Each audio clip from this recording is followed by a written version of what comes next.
as we always do.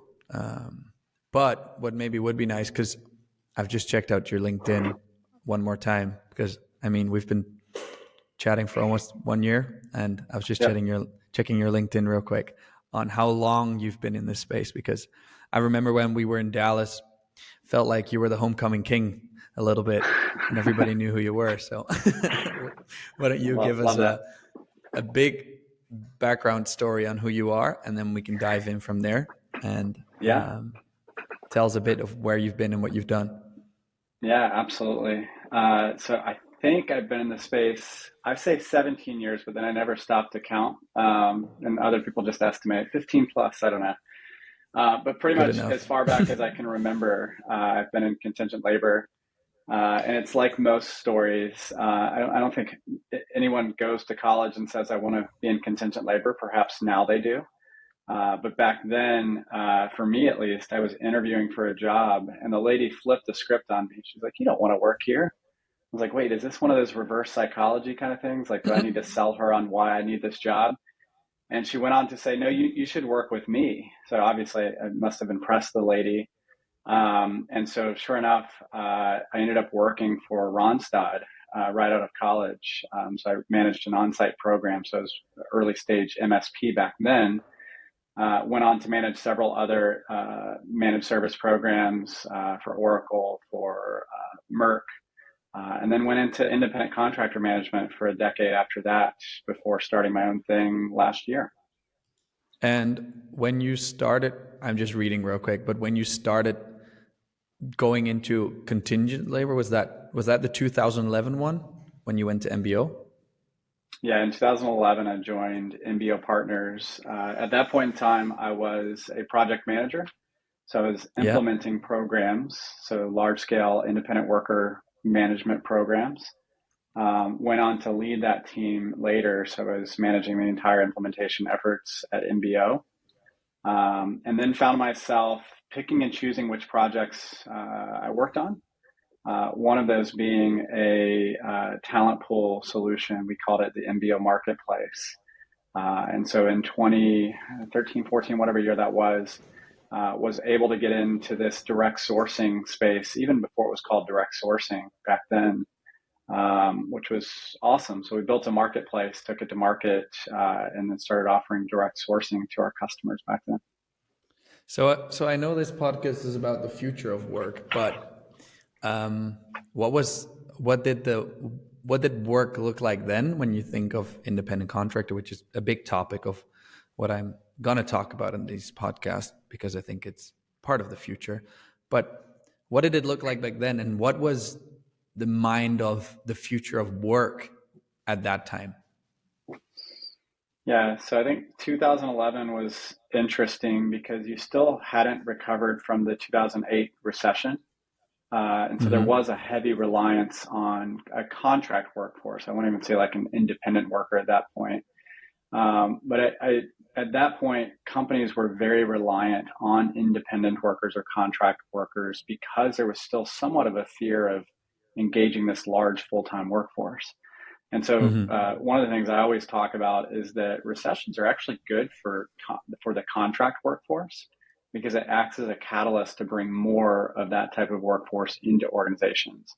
So at the point when I was starting at MBO, that was what I was experiencing is companies were hungry for contractors. And so we were building programs around that, not knowing that these programs were going to be utilized so heavily over that next decade. We were just building for Yeah. the then, right? This is the need we have now. Little did we know that more and more folks would be going freelance, and in that time frame, there's a report that MBO put out over that same decade called the State of Independence, and in that we found that the number of folks that want to be independent has continued to grow.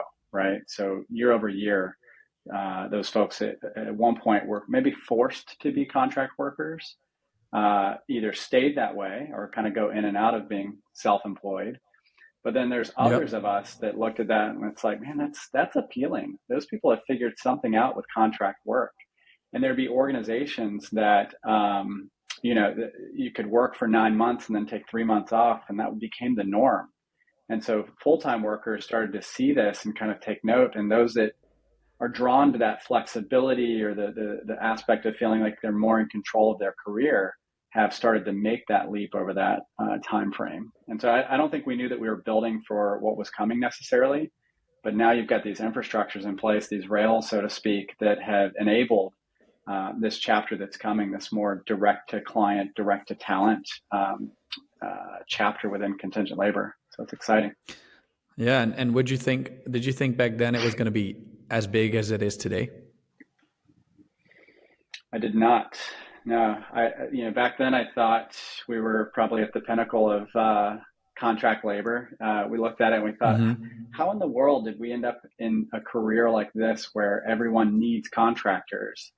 And I would say I don't know if it's doubled since then in terms of the actual demand, but there are certainly more independent workers, and there are companies that need to engage them on a contract basis. And just to kind of jump ahead a little bit, because I know we're going there, you've got staffing agencies that want to help companies find contract talent. But now you've got this plethora of individuals that want to be independent. And so it stands to reason that you can access them through another means, right? You don't have to go have a personal shopper go find this person for you.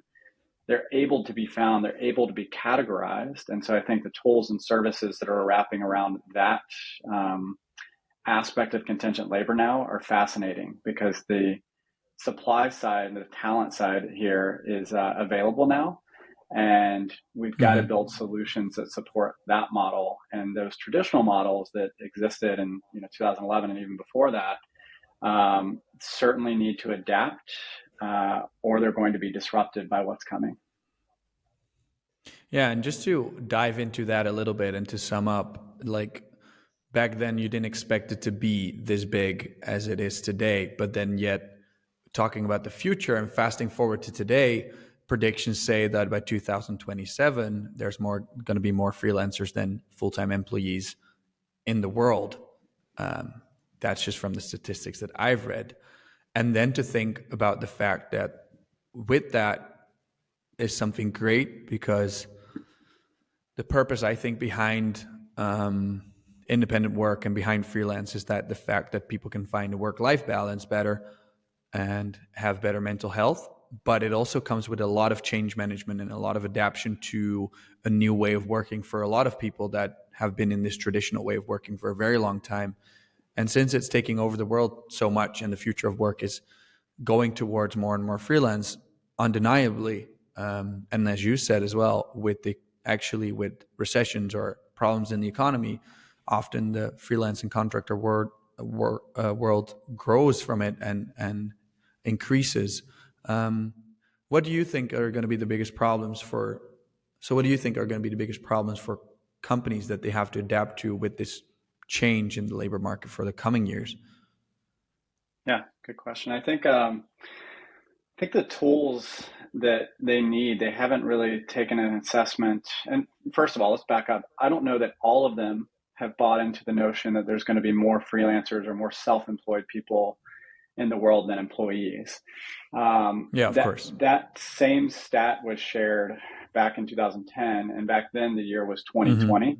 In 2020, we're going to have a blended workforce, 50% on both sides. And I think that there's a couple things happening. One, there's more people being added to the world as these numbers grow. So yes, there will be more contractors, and yes, there will be more employees. At what point does one overtake the other? I'm not sure. Maybe it's 2027. I'd like to think that's true. You know what?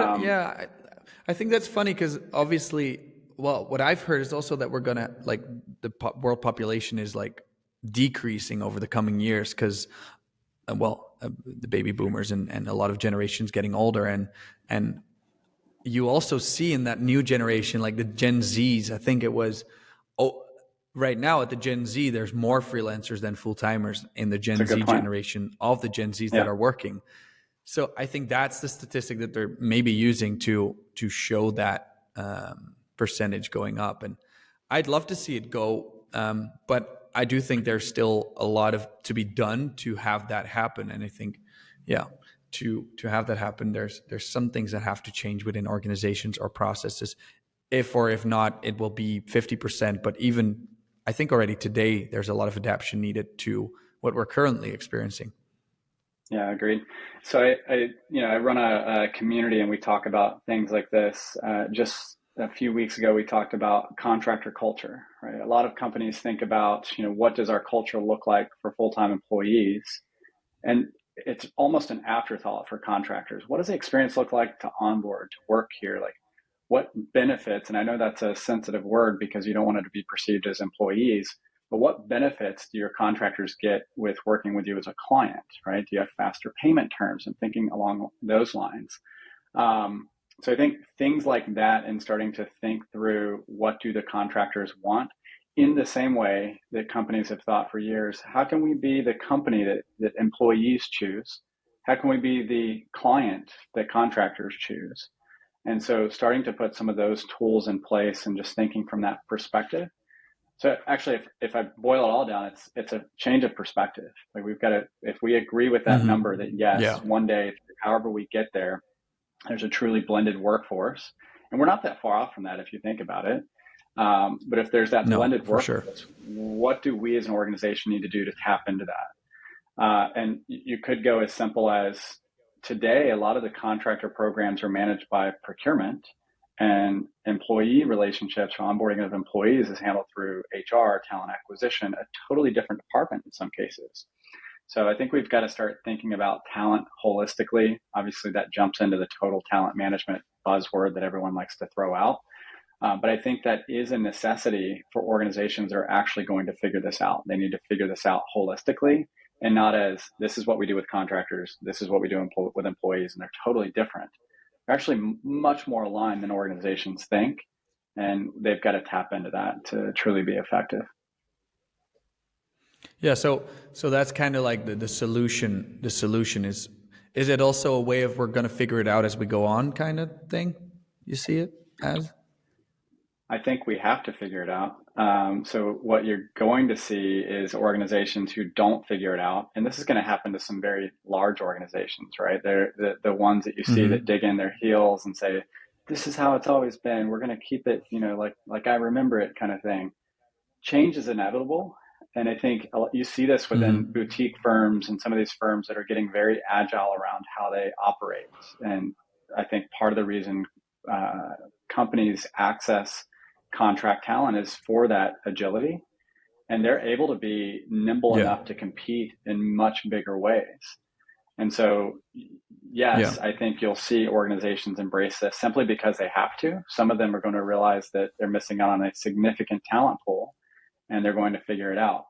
Others are going to say, well, maybe we can convince them to be an employee. I still see this today, right? I've been self-employed for a little over a year now.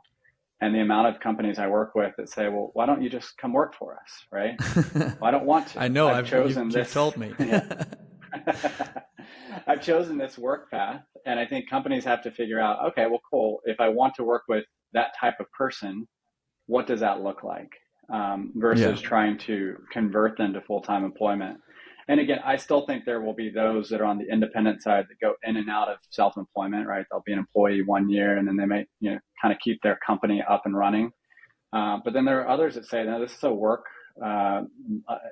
lifestyle that I'm now choosing. And this is how I operate. And so come meet me on my terms. Yeah, you see a lot of combinations as well. I think you see a lot of combinations. A lot of people do the side hustle thing where they work part-time and they do a bit of freelance on the side. I think you see that a lot. So for me, there's a lot of bias, of course, to talk about optimizing the process of a company and obviously talking about building a talent pool and how to adapt to that changing labor market. But what I think is far more interesting for some people to listen to as well, from what you do, fast forward to today with Talent Simplified and what you do as a consultant and being so well known in the space, as I may say, you get to look into a lot of companies. I do too, but I always get the view of being a partner, and I think you are often more hired from a perspective to help them.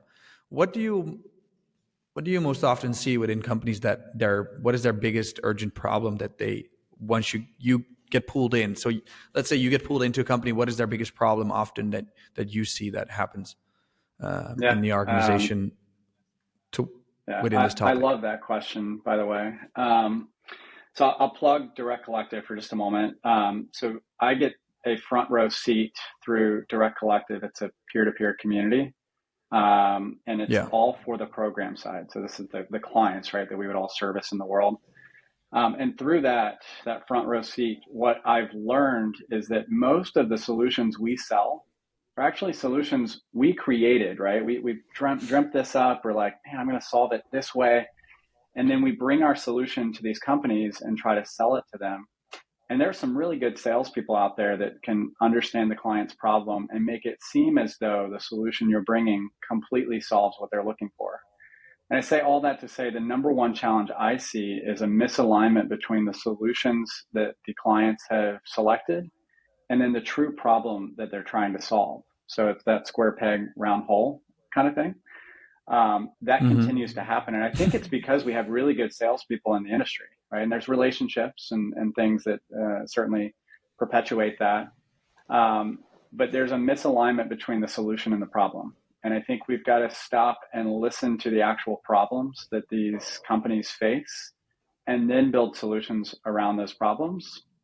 And let's face it, the best solutions are the ones that pick a few core clients and then really take maybe what they started to build and then wrap it around a customer, right? And then it gets really sticky and really difficult to migrate away from.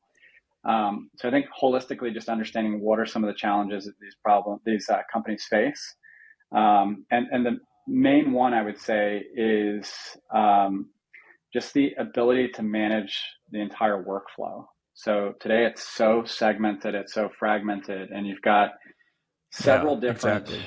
technologies. You've got trying to work together, and then you've got dozens, if not 100+ providers that are servicing you as a customer. And so to try to find some kind of consistency in the way that you operate with the contract world is really difficult when you've got this tech stack that you have and that many partners. It's nearly impossible to be aligned. So how do you take all of that and Yeah. optimize it and build something that actually is beautiful to the outside world and accomplishes what you're after? That's an art, actually. And very few Yeah, companies have figured that out. well, you know how we've gone to market and what our approach has been, and we've struggled at the start for trying to exactly what you just said, trying to generalize a solution when it's almost impossible in this world. So I think all these what I've seen from all these companies as well, that exactly what you just described, I see that all their problems are similar, but their existing workflows are all different. Everybody's Yeah. found a different way to glue and tie things together, and often to find people and companies with an open mindset to break the existing chain and think of it in a whole new way is kind of impossible. So I don't think there's ever going to be.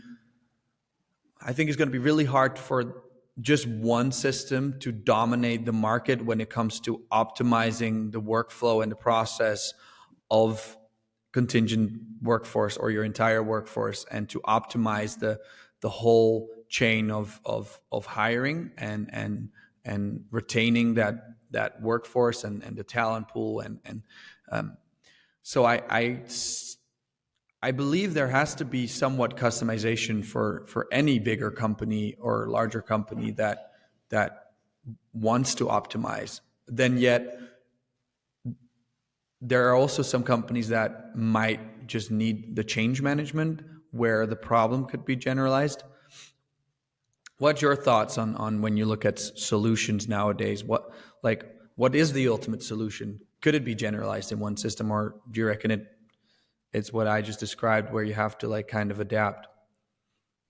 Yeah, it's a challenge because most of the solutions want to be offered up as SaaS, right? And so for that Yeah, reason, SaaS needs to fit in a box to some degree. You don't want to over customize it every single time, because that exactly. becomes overly complex.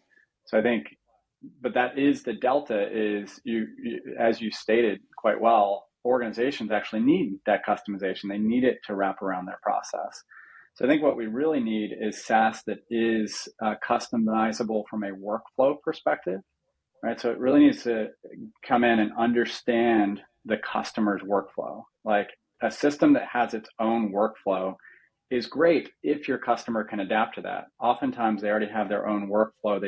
They do things a certain way for a reason. And so I think during implementation, that's something to sit down and figure out, right? Is our workflow better than yours? Have we figured out the secret sauce because we work with so many companies and this works best? Or are you so unique and different that we need to, morph and adapt to what you do? And so tools that can easily customize to do that versus that being just kind of secondary or like almost breaking the core architecture of how that system was built. If a tool can adapt to that, I think those tools are well suited. 100% agree, though. I think the challenge in all of this is the change management. We did a talk with a member, and he talked about how he took an FMS actually and was able to scale that through their organization in one day. And the way to do that is to mandate it and say, this is the way you do it. Now, you're not going to make any friends in doing that for sure, because you're mandating a process. And certainly you need the change management that leads up to that. But you also see contingent labor programs now that don't have that hard policy to say, this is the way we're doing it now.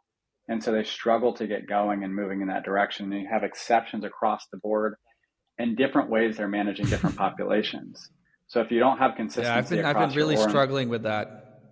Yeah, I'm sure. With everyone. I've been really struggling. I've been really struggling with some companies on a service level or on a platform level understanding change management and that the world is changing. And some people are also kind of scared, I've noticed. For example, a really small feature that I've just come across many times already that I see is very interesting.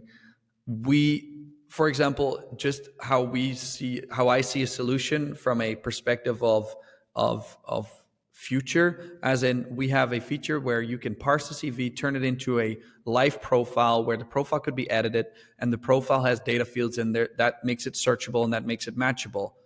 Yet a lot of my customers that use the platform still want to be able to download the resume from the profile and send that out to their client to propose this candidate that often use our software. Instead of what is also possible with the software, click on which candidates you think are a perfect match based on the data that you've searched and generate a link where you can view all 4 profiles and send that to your client. That is something where I created that together with Benjamin, as in that would have been an ideal scenario for us being in their shoes and for some other clients that have a very innovative and adaptive mindset. But then yet some of the traditional companies, they don't see the added value at all because they're like, we've done this way always. Then yet they're downloading a PDF from the profile, putting a watermark on it through Photoshop or whatever, and sending that to their client. Those are small things. And I've not seen this once. I've seen this like 30 times in implementations and demos that I've done. But those are like the little things that I see that. Yeah, it's so funny the way you mentioned that, by the way. When I first set up Talent Simplified, I like in my head, I always thought like, man, a manager should just get 3 profiles. They look at it and they say, yes, no, yeah, whatever. And the system gets smarter. And let's back up a little bit. The world operates on email the last, 50 years, or not 50 years, 20 years. And so for that reason, I think we've become so adaptable to that. And yes, staffing companies need that watermark because they're fearful the client will take them directly. Technology can solve for all of this, by the way. But let's go here, because managers don't actually know what they're looking at when they're looking at a resume. They don't know like if you're not in recruiting, a resume is just a piece of paper. And I think what I like about profiles is it kind of lifts that CV from this 2-dimensional, like a bunch of words on a page, to something meaningful in a structured way that you can look at across different people. I think managers actually want that, but we haven't served that up to them yet. And organizations are fearful of what that could mean because they want Yeah. control, and they view control, be this the staffing company, the MSP, even the in-house teams that manage these programs, they want to make sure that they have control. And so the only way they can do that is to send manager these little bite-sized, like, here's a resume, do you like them?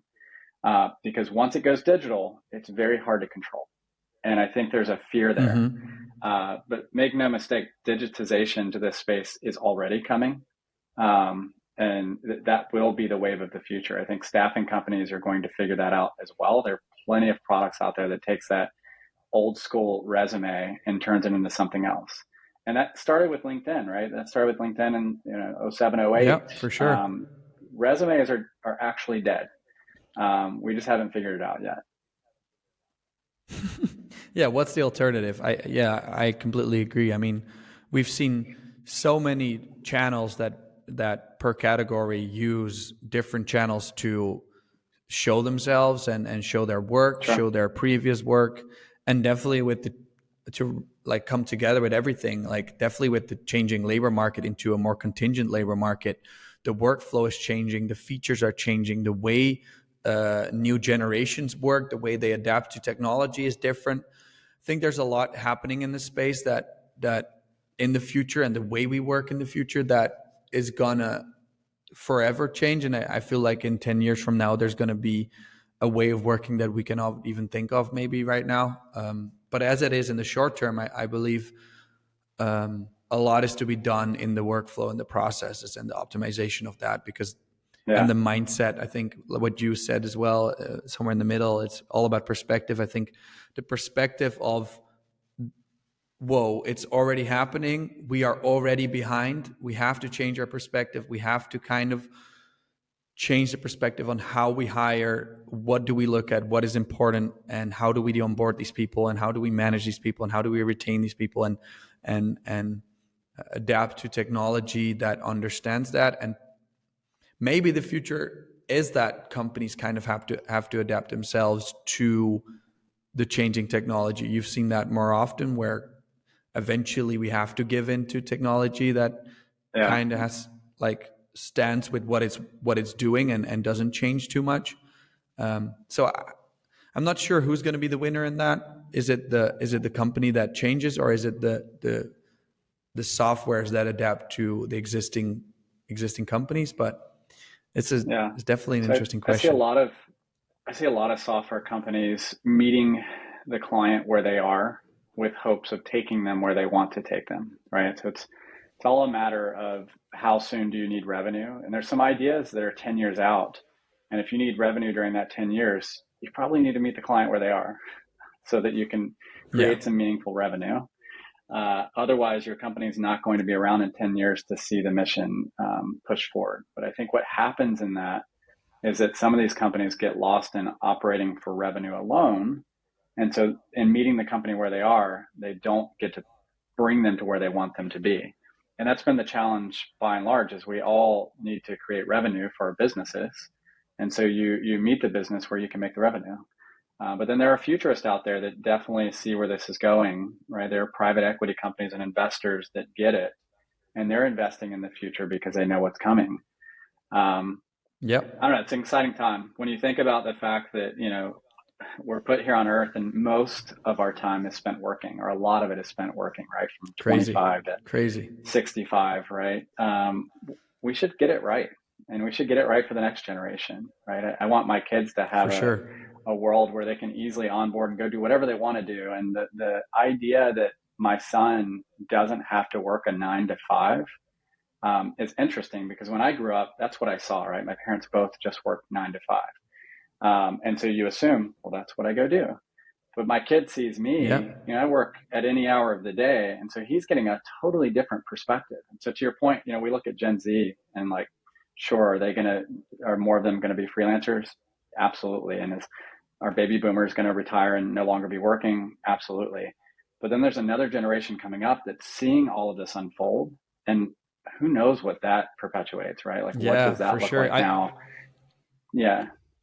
I think that generation is going to come with a bigger transformation that has happened over the last, somewhat 20 years that you described as well. I think it has not changed as much over the last years, but I think right now we're at a point where the next generation is going to change it rather fast, because when I look at, and this is just for myself, when I look at my perspective, and just also to go back to the point where you described how companies are adapting and they have to adapt to generate revenue to existing companies. I see that I do that in my daily work. We do that too. We meet companies to optimize their current process, just from talking Sure. from my perspective. But there's always our mission and there's always our vision that is way greater than compromising at the start. I wouldn't say compromising, Yeah. but coming to them where we are value now. But eventually I have a vision that I share with customers where we want to go and where we see that the future holds. But sometimes you got to give yourself time to take those steps and just keep that vision. And when I see my vision right now and I share that, for example, with my parents or later generations, my grandparents, they cannot even understand my vision of working. Sure. And Yeah.